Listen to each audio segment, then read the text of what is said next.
না ভাইয়া, very sadly এখনও পাইনি টিকিট, অনলাইনেও পাইনি। ভাবলাম সরাসরি এসে যদি পাই তো ভালো হবে, কিন্তু পেলাম না। শাকিব খানের মুভি বর্তমানে বেশ ভালোই হচ্ছে। বরবাদটা দেখে খুবই এক্সাইটেড ছিলাম, আর বরবাদের যে একটা মানে ফিল ওটা থেকে বের হয় এখনও যায়নি। আর এর মধ্যেই হচ্ছে তাণ্ডব চলে আসলো, তো তাণ্ডবের জন্য অনেক এক্সাইটেড ছিলাম। তবে নায়িকা নিয়ে একটু খুঁতখুত ছিল মনের মধ্যে যে নাটকের নায়িকা কেমন হবে।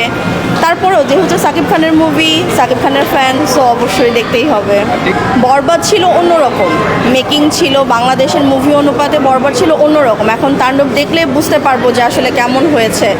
তবে যে গানটা বের হয়েছে এটা দেখে বেশ ভালোই লেগেছে, আবার কিছু মিসম্যাচও মনে হয়েছে। তারপরেও দেখা যাক কী হয়। তবে বরবাদ অলওয়েজ বেস্ট ছিল এখন পর্যন্ত। তাণ্ডব দেখার পরে বুঝতে পারবো কেমন হবে।